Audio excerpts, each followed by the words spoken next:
Hey everybody, Woo! welcome back to the podcast. Welcome back to the show. Stoy here, your favorite host, I hope, uh, of the Productivity Mastery Podcast, episode 203, meaning there's 202 more episodes you can find on Spotify, Apple Podcasts, YouTube, and all other major platforms. Make sure to tell your neighbor, tell your grandmother, all your friends, and subscribe to the podcast because that helps us to bring you even more important, incredible, and inspiring guests like our guest today, Kat Thorne. Welcome to the podcast. How are you? I'm good. I'm good. It's so nice to be on. Thank you, Stoyan, for having me. Well, welcome to the podcast. And we just had a little bit of a, I won't say a hiccup, but we put you in a place that you couldn't find a link for the podcast. So, and it was part of our master plan. How can you perform under pressure? So, but Yeah, you delivered. these You things delivered. happen, don't they? These things happen, and I think it's good to try. Good to. I mean, I think one of the things that I find difficult, and I think when you work in this space, everyone thinks you've got everything figured out, and the reality is, for me, positive habits are this like lifelong commitment. So life isn't perfect. It wasn't perfect. I couldn't find the link to this. And the reality is it's, when we want everything to go perfectly, we just have to let go of that, don't we? So maybe this morning was a bit of a reminder to me that the life just doesn't go as you plan sometimes. You're welcome. You're most welcome. Thank you. Thanks for that lesson. So, thanks everybody for joining us live, by the way. And if you're watching this episode on LinkedIn right now, please make sure to post a comment. Let us know where you're joining us from. If you have any questions regarding habits, productivity, Cat's journey and expertise, please post them in the comments. Talking about you, because today we're going to talk about you, and I'm actually very fascinated by your journey and your backstory, and I think it would be a really good way to start a podcast if you share your background, where you come from, and what inspired you to get to a journey of teaching positive habits. Yeah, I think there's a really simple way of telling this story, and that's that I nearly killed myself with my habits. And it might sound quite dramatic, but it's absolutely true. And in 2016, I lost everything, and it was due to just one thing, and it was the compound effect of years of unhealthy and toxic habits. And I think sometimes when we think about habits, we think of like a drug habit.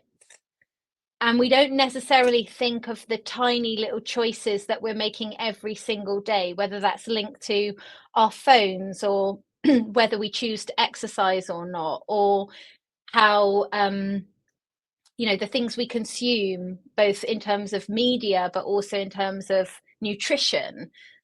And habits span across this kind of broad uh, area of actually all parts of our lives. But because I was running in my life at 100 miles an hour, I tend to run at about 90 these days, but definitely I was running so fast that I didn't give myself any space to really notice that this was compounding in the background.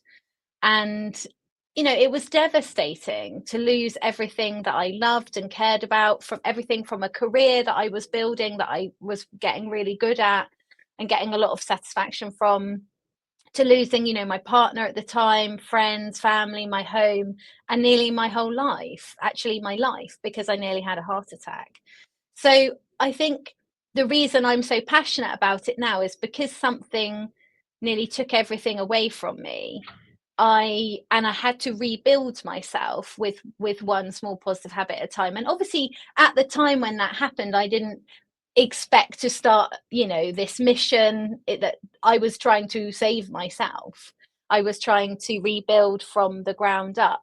But I realized over the last few years how powerful, like it's unbelievable, the changes that you can see in your life. And I talk about this ripple effect because people think that making one small change is not going to do anything, which is why most people don't stick to them, because they think, drinking a glass of water in the morning, it sounds too simple to actually have a big impact in your life, or 10 minutes of exercise, or whatever it is. So most people write them off because the brain doesn't want to accept that that is something that could actually transform your life. Sounds too big and almost impossible. But actually, I've experienced, just through starting with one change and building on that my whole life has transformed. Like performance, productivity, professional, personal, relationships, everything gets better.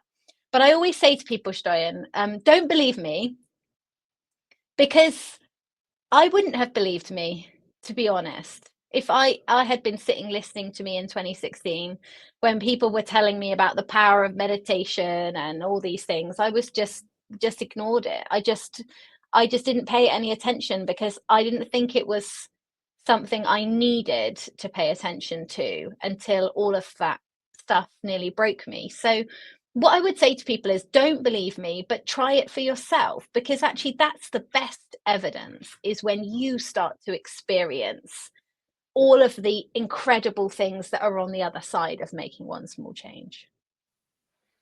And I would like you, if you can go one level deeper.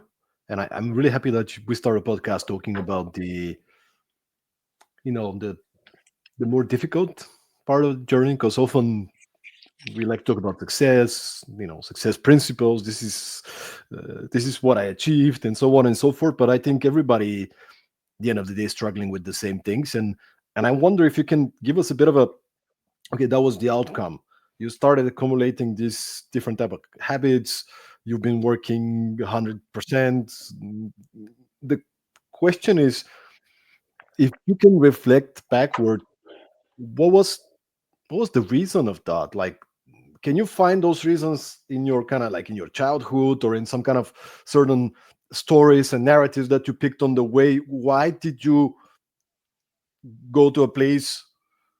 And the phrase that comes to mind is Napoleon's Hill hypnotic rhythm, right?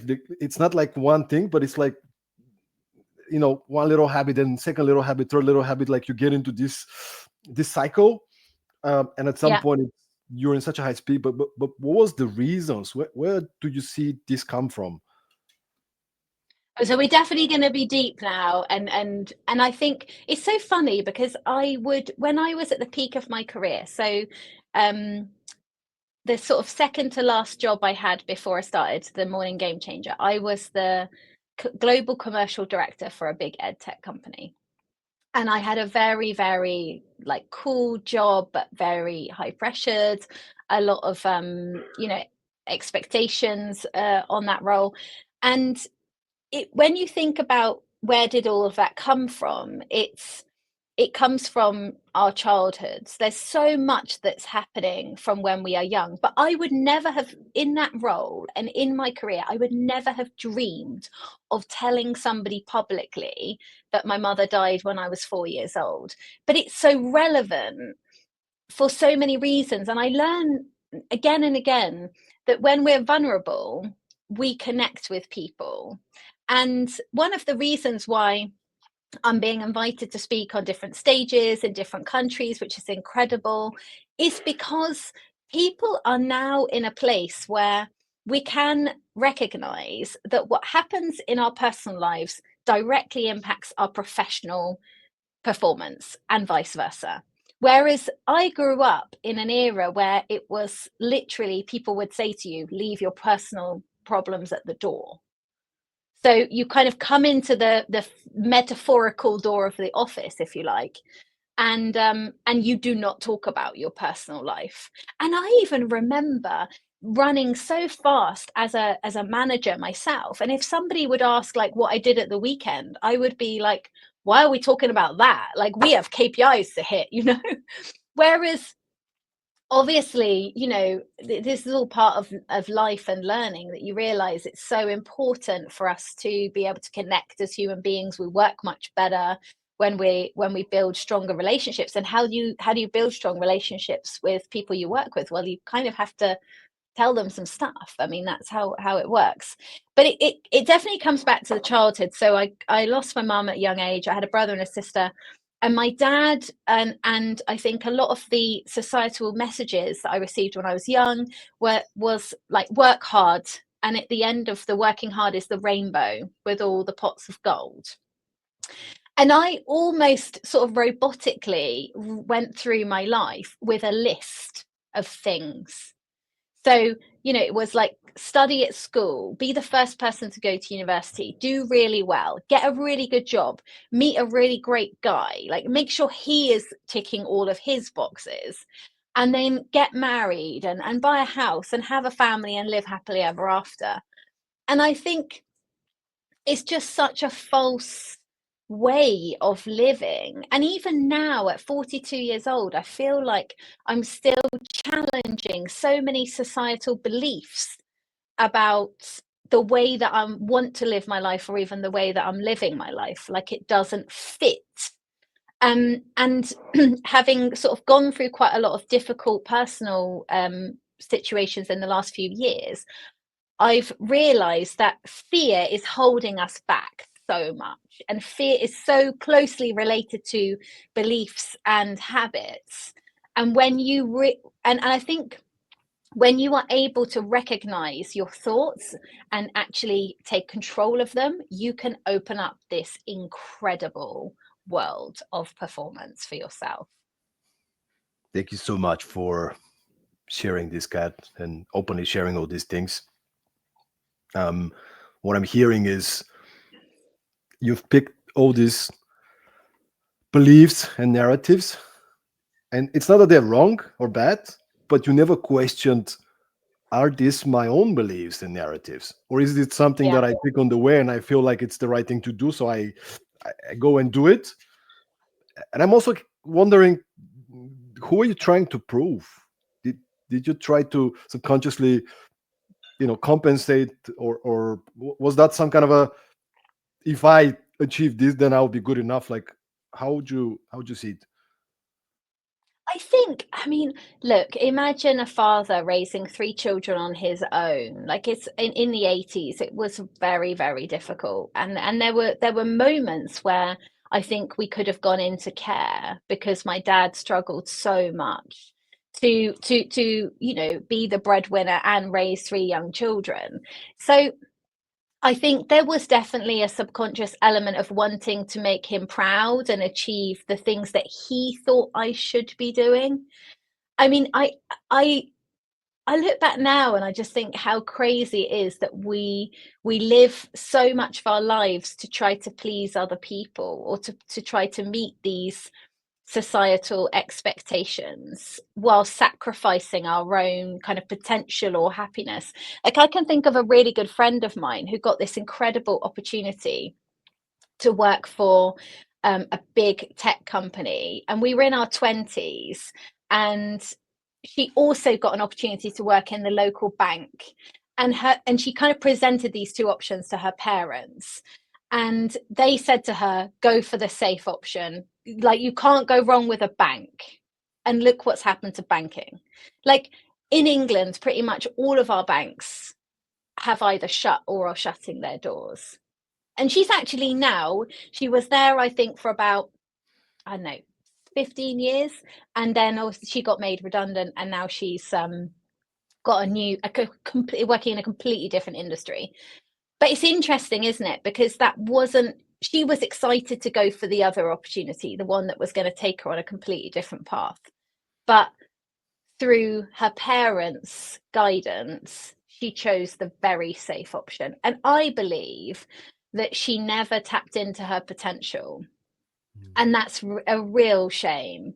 And I think I'm just so glad that in a way, I'm glad that what happened to me, or what I did to myself, happened, because it broke me, and then it made me realize, that you are the creator of your life. And so many of these things I used to think were just like fluffy things that weren't even real. But I think it's really easy to think that life is happening to you, rather than realizing you can create things. So if there is a job or a relationship or, you know, part of your body or whatever it is that you are not happy with, your personal finances, like, you can change it. You can actually change it. And that is the incredible thing. But most of us are stuck in this autopilot mode where we're going at 100 miles an hour. We never have space for it. We commit to things, we don't follow through with them. And then, you know, we end up kind of feeling bad about it and feeling guilty about it. And if we look into 2016, the reason I'm going to ask this question is because I think many people listening, probably everybody, myself included, everybody goes through difficult moments. And sometimes you feel so lost and so confused that you're exhausted, you're many things happen at the same time, and you don't know even where to start. And I wonder what helped you back in 2016 when everything exploded one after another like a domino. What helped you to pick yourself up and imagine now is 2016 with your Yeah. mindset today, everything explodes. What would be your recommendation, your advice? What would be the step by step to pick yourself up and to start creating a new story? There were a few different things that happened that year and the following years. I think one of the most profound things that I started doing was I started writing down my thoughts. And again, you know, people had been saying to me for years, you should journal, you should meditate, you're so stressed out, you're going to give yourself a heart attack. The irony that people were telling me I was going to give myself a heart attack, and I nearly did. But I didn't see it as, I just couldn't hear it because I thought it was, you know, almost like seen as control. And you know what's funny, Soyan, is sometimes people say to me at events, you know, my wife's been saying that to me for years, but the way you have said it, like, it's made sense or the penny's dropped. And sometimes we need to hear things from other people we have no connection to, which is why, you know, a lot of people hire people like us, you know, experts in our fields, people who have no connection whatsoever to just come and deliver powerful messages. And so journaling. So I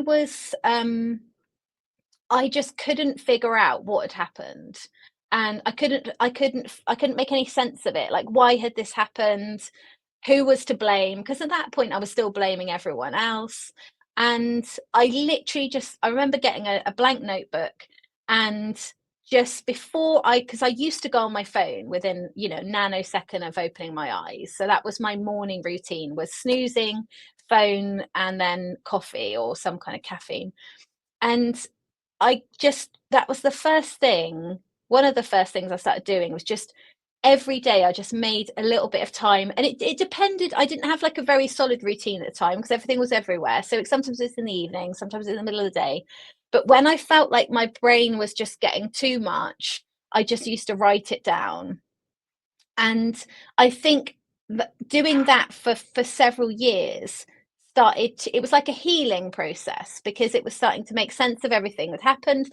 There was a lot of shame. I felt a lot of shame in what happened. And I think even, you know, I quit my job because I was so embarrassed about everything that happened. I didn't feel like I could tell anyone, because I think when you get to a certain level in a company, there's an expectation that you've got your personal stuff together, and these things don't happen.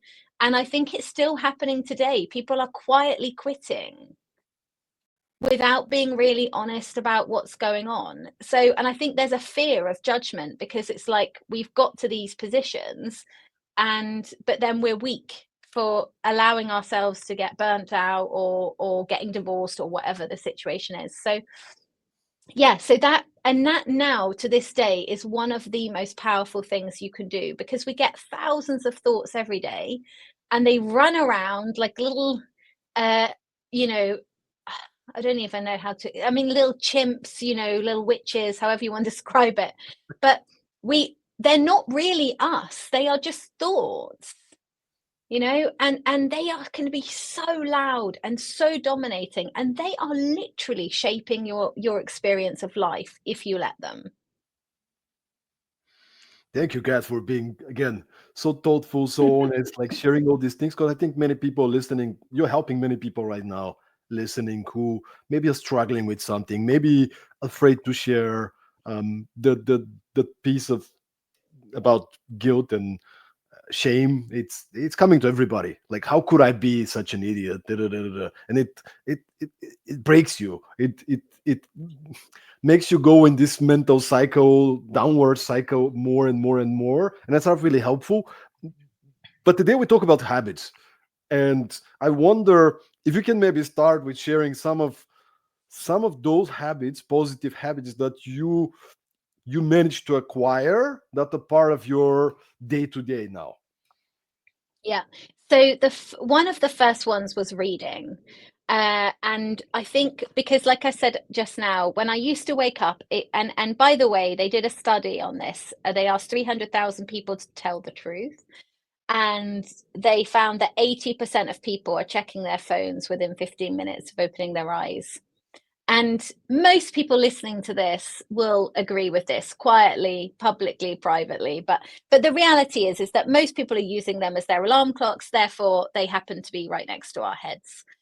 And then it's just this really easy habit to be checking it before you go to bed and when you wake up in the morning. And it's hugely distracting for us. It's not the optimal way to start the day. So when I realized this, that it was actually caused, I went before 2016, I was literally could feel my heart racing, and that was due to going into the phone, checking deadlines, checking emails, like stressing out, and that was making my heart race. So when it was a happy accident, I started waking up at 5 a.m. And people always say, like, I'm not a morning person. I'm like, nor am I. I just choose to start my day in a way that gets me in a really high performing state. Like, I have a lot of work things going on. I'm juggling a lot of balls, but I do not start work until I am now in a really good headspace. And I've done a version of my morning routine, the mini version or the full version, whatever I have time for. And so there are a few things that have changed now. So one is consuming positive content, because the brain likes to think negatively. So most, when you ask people what's their first thought they have in the morning, generally it's not, woo, let's go, it's another day, it's Thursday. Generally it's, I'm tired, I've got to do this, I haven't paid that, have we done this? So by consuming something positive, for me, it started out being reading. Sometimes it's, listening to something positive, something that's getting you energized, getting the blood flowing, getting all those thoughts pumping through your Do you have brain. Like, that's any really favorite? important. Do you have any favorite kind of audiobooks or podcasts or motivational speakers, something that kind of you can share? I have so many, including, of course, my own podcast, Positive Of Habits course. podcast. But do you know what my favorite thing to do is? To go to YouTube, go to Shorts, because my algorithm now only shows me things that I like listening to, and it is just all of these motivational shorts. You've got like Jim Brown, like all of these old school. Sometimes it's like Denzel Washington popping up, or like all of these cool people just giving you these little nuggets. And honestly, it's like Eye of the Tiger stuff, and I only need to listen to it for a few minutes. Or sometimes I love trance. Sometimes I put on some really loud music. But for me, it's like I need to get that kind of blood flowing. I need to get all of that positivity running through my veins before I go in to tackle whatever's going to face me in the day. The other thing that has become like a lifestyle now, like I need it to breathe, is exercise. And I just posted a clip of my TEDx talk today about how 10 minutes is better than no minutes, because I fought with exercise my whole life, because I thought it had to be this difficult, complicated thing. And when you just do 10 minutes, you realize that's actually, it's more than enough. Like, okay, the goal is, and as humans, we're always striving for more, but 10 minutes of anything, 10 minutes of dancing around your kitchen, 10 minutes of, using your kids as weights, 10 minutes of something, because the challenge we face right now, we're in an ultra competitive 24/7 world. Competition is high. Companies are looking to digitize things. AI is rapidly developing. Like, so much is going on in our world. And I think we go into the day in this autopilot state of mind. Most of us stay up too late, later than we should. We don't get enough sleep. We then have not so great habits before we go to bed. And if we're waking up kind of like almost sort of causing this confusion in our brains by scrolling or looking at stuff, it's just not it for me. Like I said, it nearly killed me. So now I am so precious about what I do in the morning, and I say to people, it's not about what time you wake up, it's about what you do.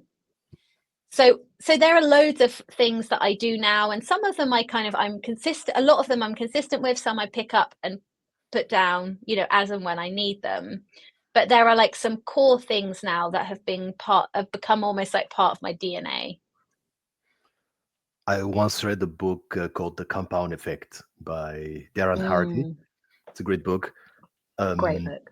and one thing that really stuck with me was this idea: the the reason we don't follow habits, sometimes positive habits, we don't build them, is it's really hard for a human being to comprehend the compound effect the habit has over time. And even I think there was an exercise where the author suggested that you have to visualize what is the compound effect of your habit 5 or 10 years in the future. Okay, every day you start your day with a glass of water. How is that going to make you healthier 10 years in, like, if you do it every single day, or every day I open my phone and start the first 15 minutes like that, right? Like you Yeah, look at the compound effect, and it's literally like an explanation, right? That's the thing with the habits. Like, if you go to the gym 3 times this week, probably not a huge, you're not going to change massively your body. But if you go 3 times a week for 10 years, well, that has a different effect, right? So what if you imagine the compounded effect of your habits over time? um, and talking about this kind of concept, I actually I want, if we can discuss a little bit. You shared one of those slippery habits.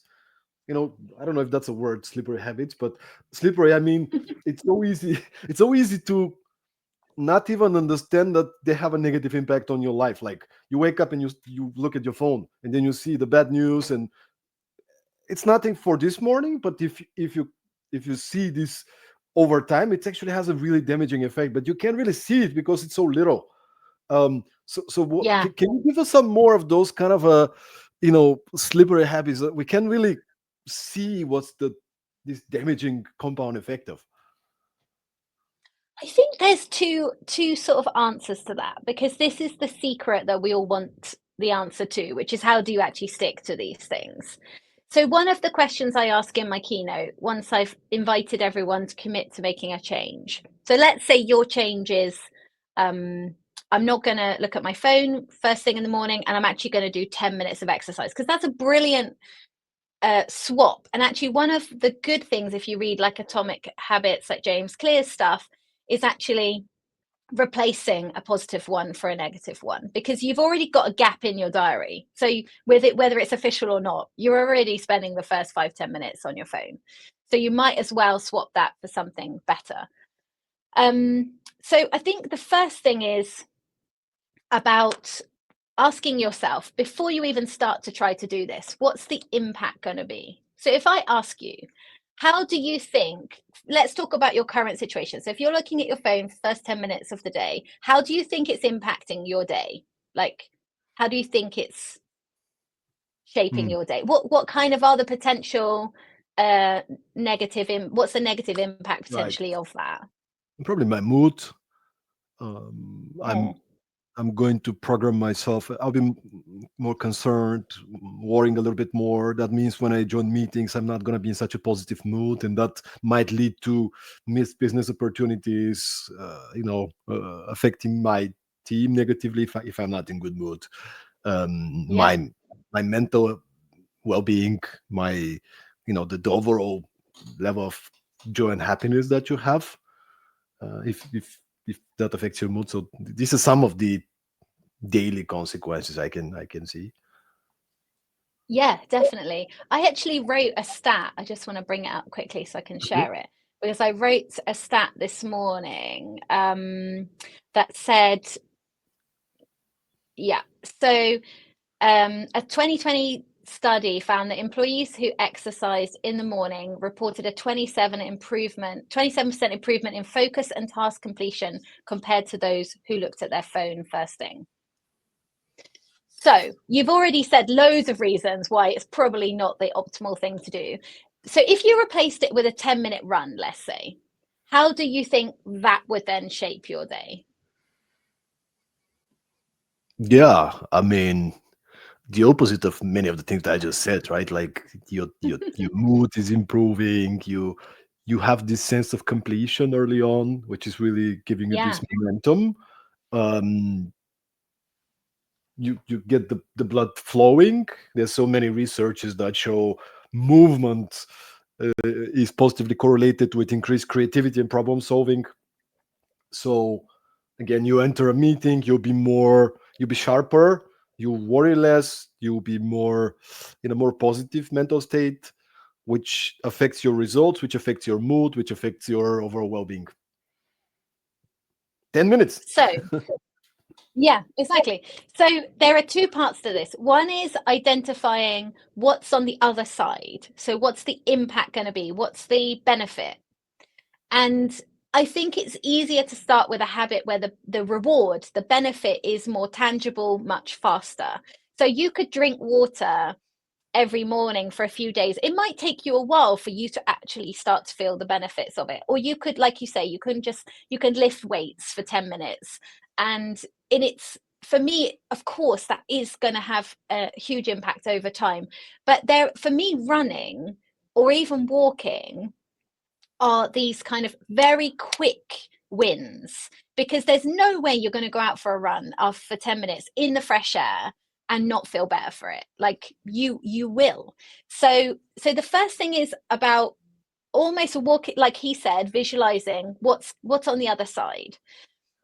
And also, I every morning when I wake up, if there's my phone doesn't come into my bedroom, so there's less temptation for me to kind of reach for it first thing. Plus, I'm now very used to the way I start my day. But let's say on holiday or whatever, where it's, I'm in a hotel room or I'm traveling for work, it's very easy to pick it up. So then I think about what kind of person do I want to become? And if I've got clients that day, I think, how do I want them to see me? How do I want my family to see me? I don't want them to see me, in this kind of half present, bit down, state of mind. I want them to see me in at my best. So I want to so I think when I did a vision board years ago, which I also thought was a load of rubbish, to be honest, but I did a vision board. And then I looked at all these things I wanted to build in my life. And I thought the only way I'm going to achieve this is if I've got a healthy body and a healthy mind. So I think of that almost every time that I get a thought that's trying to stop me from achieving that. So there's two parts to this. One is about identifying what's the quick results going to be, and also what's the long-term impact. And then the second thing is catching the thought.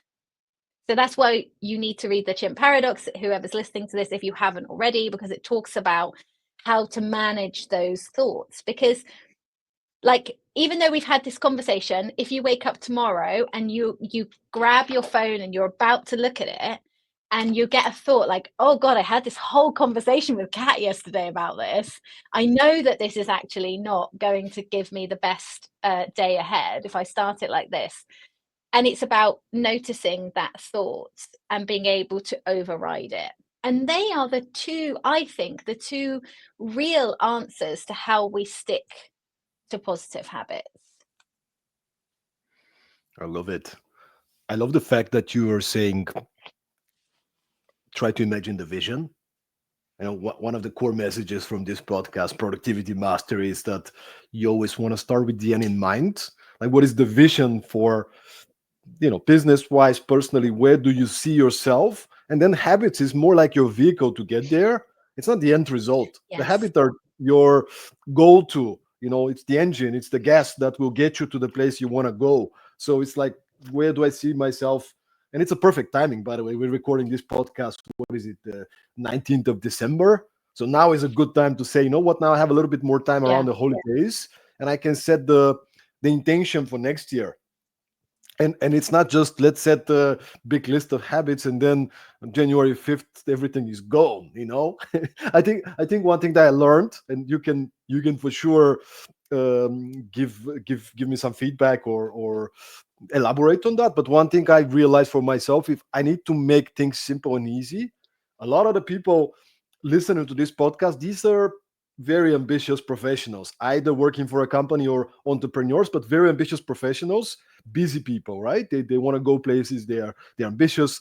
um and for me, easiness, making it simple. And I'll give you an example: exercise.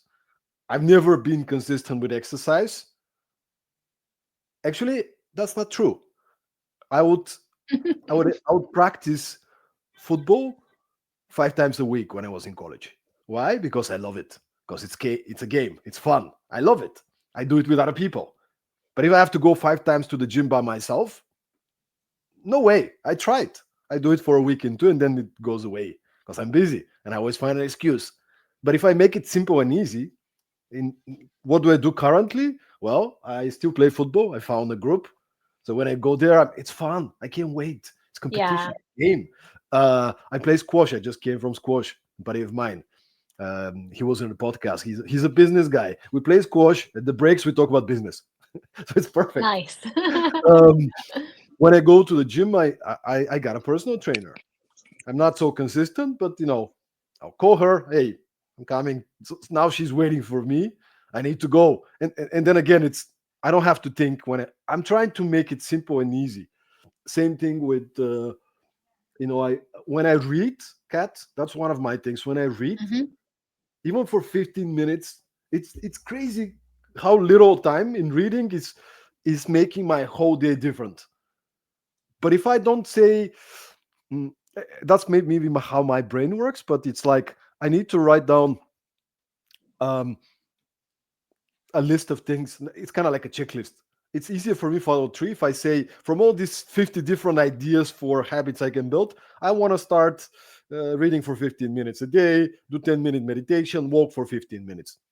Something simple that it's so simple that I just have to follow through, because I don't want to make a Yeah. decision in the morning when I'm feeling like, like let's just whatever, get my coffee. I want to have a list, but I'm curious if you can elaborate a little bit about the piece of easiness and simplicity when we're building habits. Yeah, you're so right. It's got to be so easy, so simple, so attractive. So, for example, I think like one of the ways I got into walking regularly was I would meet friends for coffee. So, I love drinking coffee. I love seeing my friends. Do I like going out for walks? Like there are things I'd rather do, I think, in reality, but I know they're good for me, and I know that I always feel better for them. So, but there's loads of different types of exercise that I have found love for now, and I think there's different types of love. There's the love where you actually hate it when you're doing it, but you love what you get after. And I find that with high rocks and the gym a lot of the time. But then there's things that I really enjoy in the moment, like sea swimming or running. Like I'm starting to really enjoy, because when I'm running I feel really strong, because it actually takes, I think, a lot of discipline and a lot of motivation to put your trainers on and start running, and much more than I think walking. So I would say, find something that you enjoy doing. And people always surprise me in audiences. They say things like dancing in the kitchen. Like it would never occur to me that that would be something I would do, or that's even classified as exercise. And of course it is. It is. And it's a great thing to start with. And I think there are so many YouTube videos. You could just do a 10-minute stretch. You could do a 10-minute, Zumba, like whatever. But if we make this excuse to ourselves that we Do haven't it got now. time. these days, dancing in the kitchen. I think it's awesome. I never thought about it though. Do you? No, it's not something I mean I kind of dance, I think, because I have other people in my house, but I do it sometimes in my bedroom, and I definitely, you know, I definitely listen to a lot more music these days, like to power me up in the morning. But there was one lady, right? She said this was a really lovely story. So she's got a son who has learning difficulties. I think he also has autism, and we were talking about how mornings were so difficult for her. So because and this is the thing that I'm on a mission to help people change. So when you wake up in the morning, most kids think about school. If they're fortunate enough to go to school, that is what they're thinking on their minds. Like, I've got to go to school. And even if school is a good experience for them, it's still that, I've got to go to school. And for adults, it tends to be, I've got to go to work. And it depends, how you kind of feel about that day ahead or your job in general. That may not always be positive. But in any case, most people wake up on autopilot thinking about getting to school or getting their kids to school and getting to work. And she said it was a real ordeal. Like, it would take several hours of convincing him to go to school, because he was okay once he was there. I think because of his autism traits and things, just actually getting there was a real challenge. So she said, right, one habit I'm going to do is, instead of something just for me, I'm going to create a habit for me and my son, and we're going to pick a song every morning, and we're going to take it in turns, and we're going to dance to it. And honestly, I've spoken to her since, and she's still doing it. And now her son wakes up and thinks about, what song are we dancing around the kitchen to, rather than, oh, I've got to go to school. And I've got so many stories like this of people and families who have started to use the morning, and it's really radical, but morning as a time to spend quality time with their loved ones, rather than waiting till the end of the day when they've spent all of their energy on everyone and everything else and they've got nothing left to give. What a cool story. What a cool story. I know, Thank you it's for cool, isn't sharing. it? It's like it's the small changes, the small like little things that we decide to add to our daily, routine that makes a big difference. And I just want to take a moment to give a shout out to our awesome listeners who are watching with us, being here live, watching us on LinkedIn. Dragan is joining us, saying awesome podcast. Doyon, work-life balance and improving mental health is very important nowadays, more than ever. Thanks for being with us, Dragan. Elena Giguva is joining, saying, your live podcast is a true gem. The energy, insights, community vibes are unmatched. I was thrilled to see Kat as your guest. I've seen her Oh. live before. And she's an absolute amazing professional, always living inspired and ready to take on the world. Well, thank you so much, Elena. These kind of comments, these kind of messages are the gasoline for us to keep on, this podcast, and for Kat, I'm sure as well, to continue doing her work as a speaker. Anna, another awesome listener, is being with us here, joining the conversations. Anna, thank you so much for joining us. So Anna is saying, thank you, Storm, for hosting this amazing conversation, and Kat, for sharing your story. It's incredibly inspiring and encouraging. And now she has a question. I'm curious, she says, what do you think is the most effective way to overcome fear of missing out? I wonder if this is linked to like the endless 24/7 feeds that we have access to. Because I think there's a fear for us sometimes that when we put our phones in a home and we're actually present and engaging with the people around us, that there are messages, there are emails, there are notifications, there are things that we are missing. If that is what you're referring to, Anna, then I think it's about just, I think one of the things we are incredibly poor at as a society, as a nation, is being present. Like, have you, when you see people waiting for a train or waiting for a plane or waiting in a restaurant for somebody, everyone is using that space to check their phones, like 99.9% of the world. So when are we actually ever giving ourselves space to think, to feel? So if you were to just sit with the feeling of fear of missing out and even write it down, like there's a good concept called take your thoughts to court. Are you actually missing out on anything in reality? You know, if you go offline for a day, are you really missing anything? And I think when you start to unpack it, when you write it down, when you start to question your thoughts, you realize that, you know, who knows, maybe you do miss something, and so what? What's the consequence of it? But often it's just our mind, and again, that chimp paradox is so great at this. It's just our mind that is playing tricks with us a lot of the time. A bit like comparison is the thief of joy, this kind of idea, isn't it? I think. Right.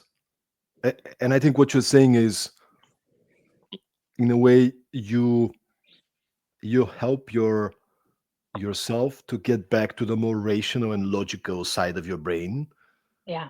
Yeah. because this fear of missing out, all these kind of things, it's more like the amygdala, the emotional side of the brain is kind of, it's reactive. Uh, and if you have your own way to create this space of awareness, like when this reaction comes, emotions come, which they Yeah. will.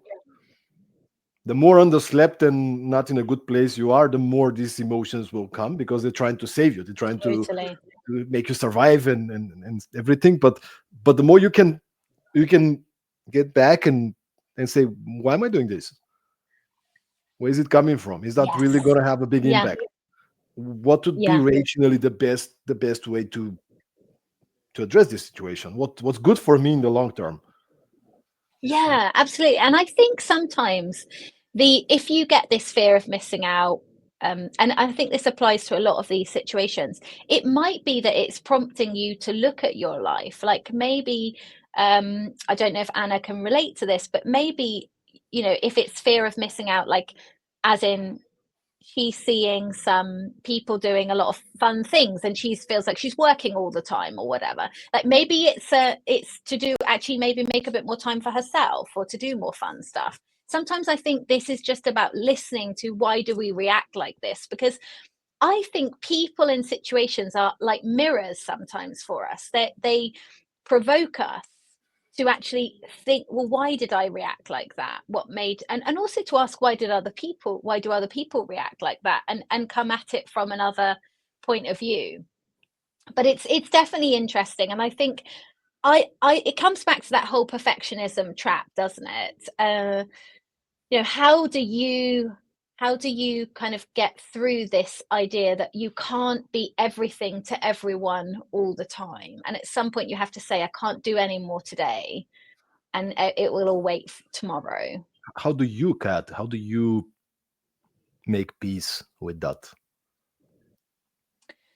Well, for me, so I turned the day upside down. So I made the mornings the priority. So I do everything good in the morning. So the exercise, the journaling, the reading, I do as much of that as I can in the morning, planning the day. So because the day is going to go how it's going to go. I mean, I can control so much, but there are unexpected things that will happen. If I save all of that stuff that's going to keep me mentally,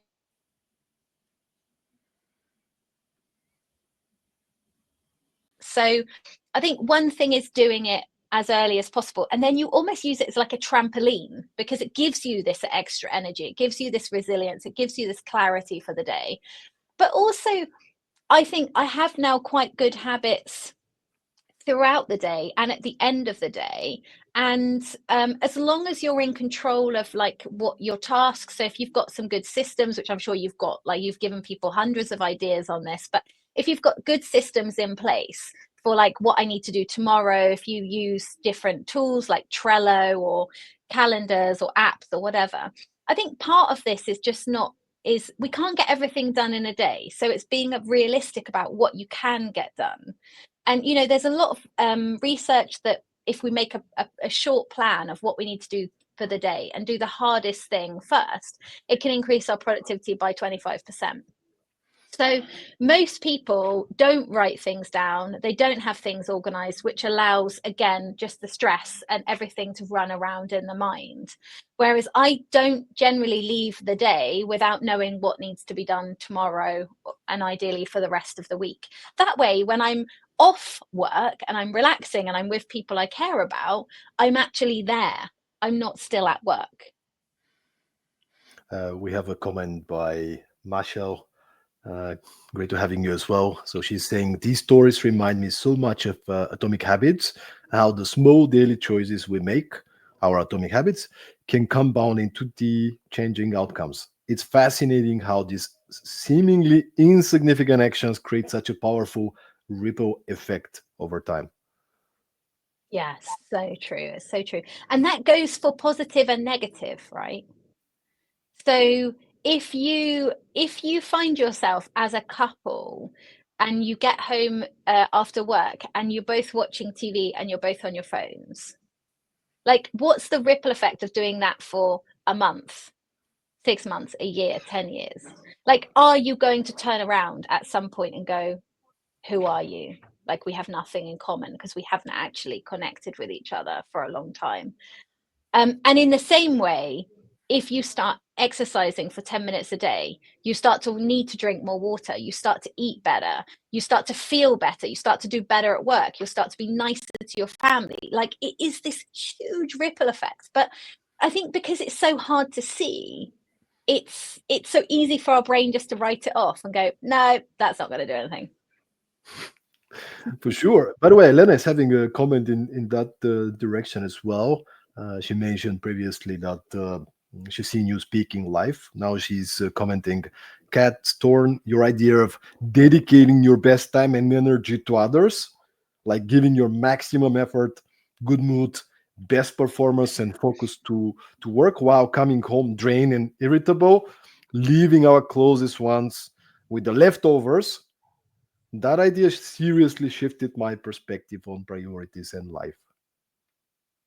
Yeah, it's funny, isn't it? I'm so glad that like it drops, it hits people, doesn't it? Because, and I've got a podcast episode on this. I interviewed this sales director called Max. He's Italian living in the UK and he works in motorsport.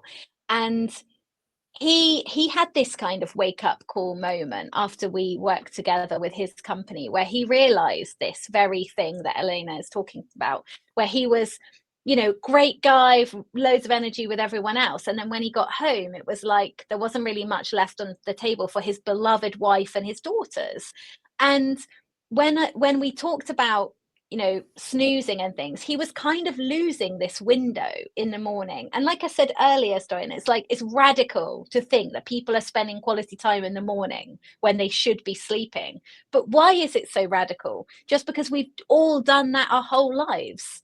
But we're actually, a lot of people are better in the morning, and a lot of people could massively benefit from just 10 or 15 minutes of really lovely family time. And what he said was that him and his wife would like chat and have coffee and maybe even read a book. I mean, it was so romantic the way he talks about it, but read a book, even play a game, and sometimes with his daughters as well. And what he said, which was the real game changer for me, was that because that energized him, because he got that connection and that experience and that energy off of his family, he increased his productivity at work.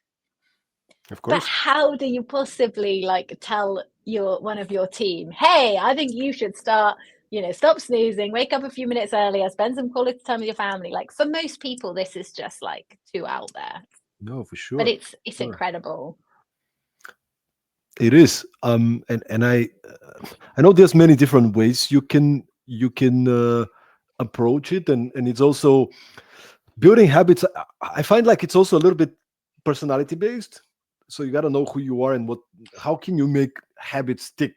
I'll give you an example. I worked with a client in Copenhagen several years ago, and he really wanted to decrease the amount of coffee that he drinks per day.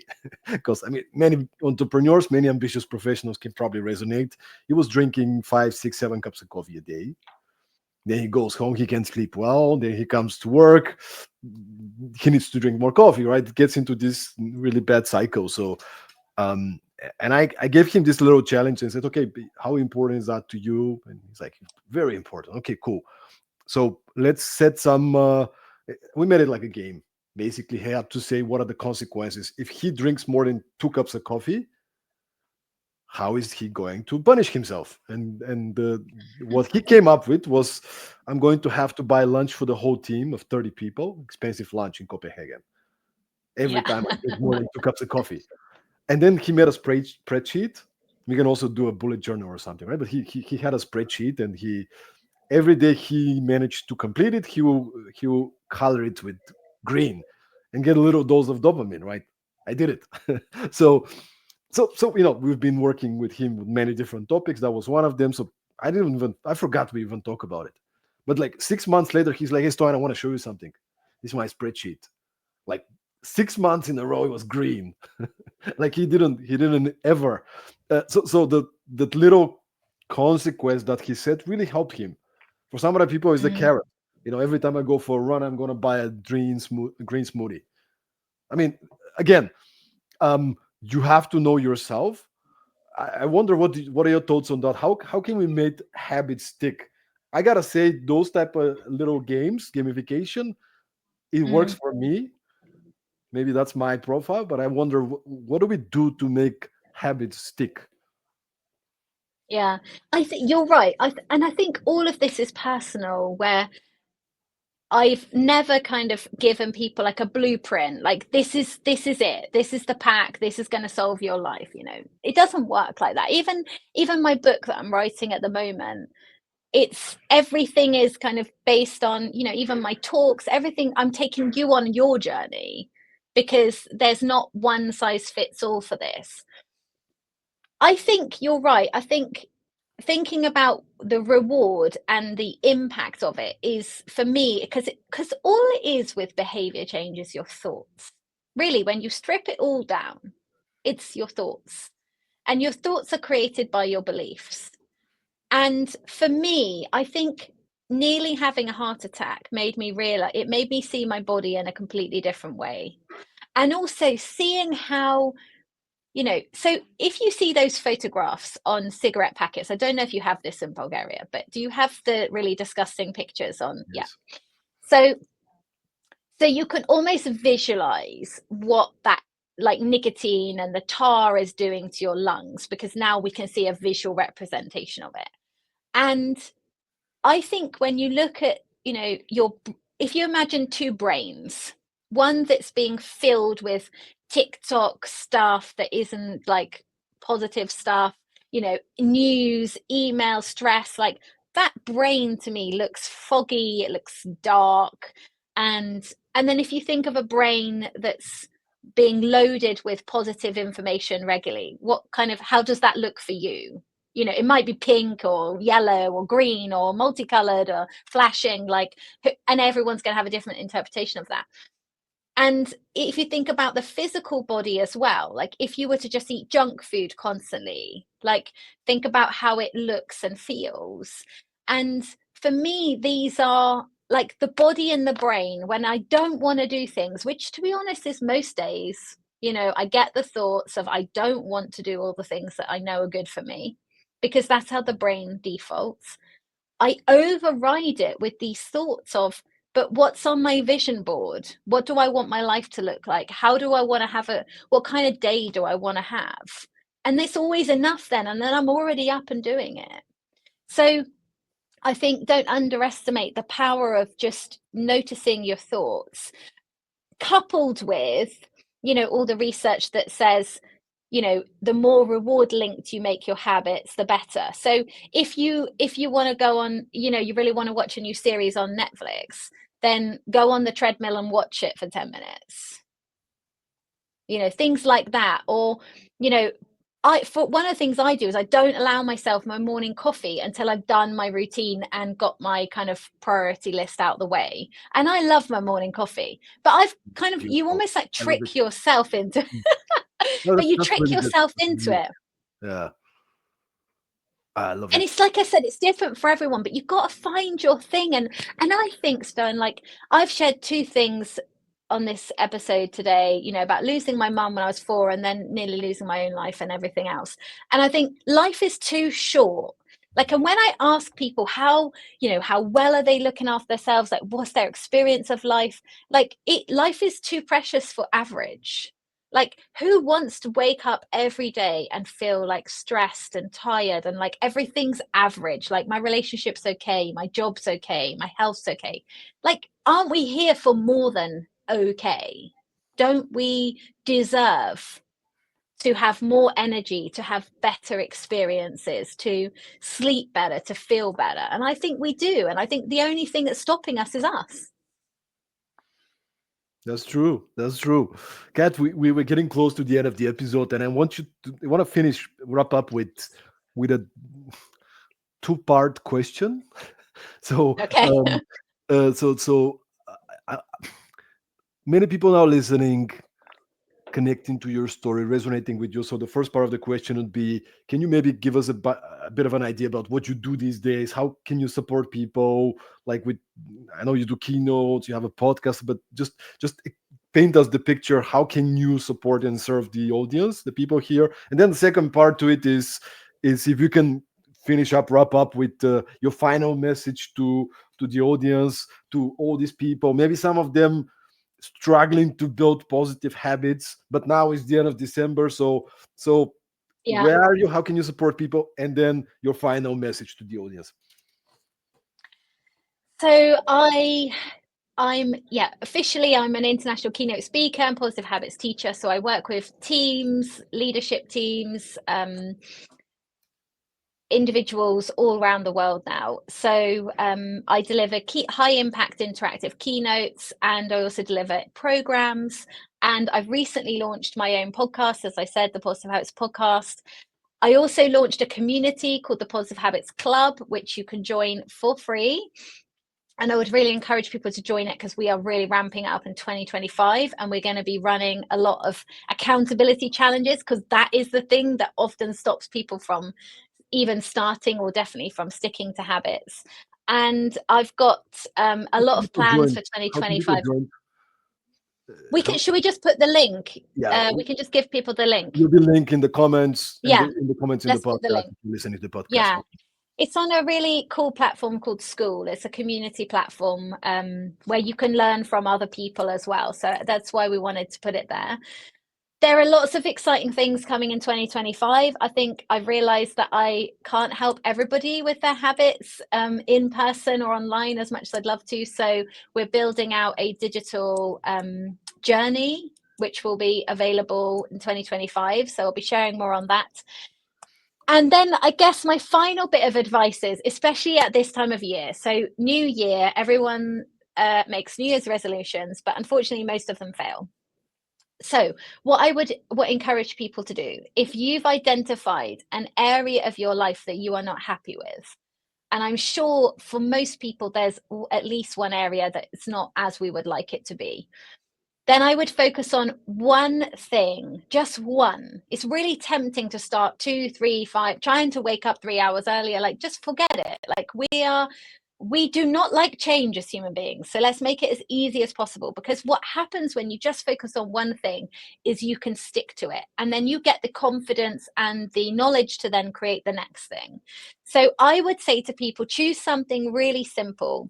And I would say, especially as smartphones are becoming the number one contributing factor to poor global mental health, I would definitely encourage people to think about their smartphone habits. So one really easy one is just to put it in a home give your phone a home. So put it in another room when you're at home.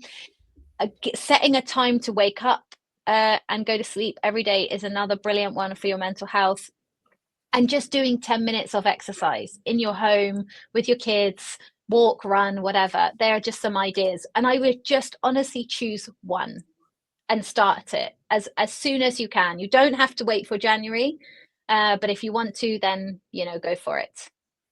What's the one thing, guys? What's the one thing? Make a list. Pick one. What's the one area you want Just to pick change? one. One Yeah. habit that you want to build? Amazing, amazing, Kat. Thank you so much for being with us again. Oh, it's been If you guys, amazing. If you guys are looking for somebody to support you on that journey, if you, your team, want to bring somebody, an inspiring, interactive keynote speaker, a trainer, consultant, make sure to get in touch. You can find the links. You can find Kat on LinkedIn. Pretty easy. I want to give a shout out to Maria Stoeva, our common connection that connected us. Maria, another guest on the podcast. Thank you so much as well for the connection.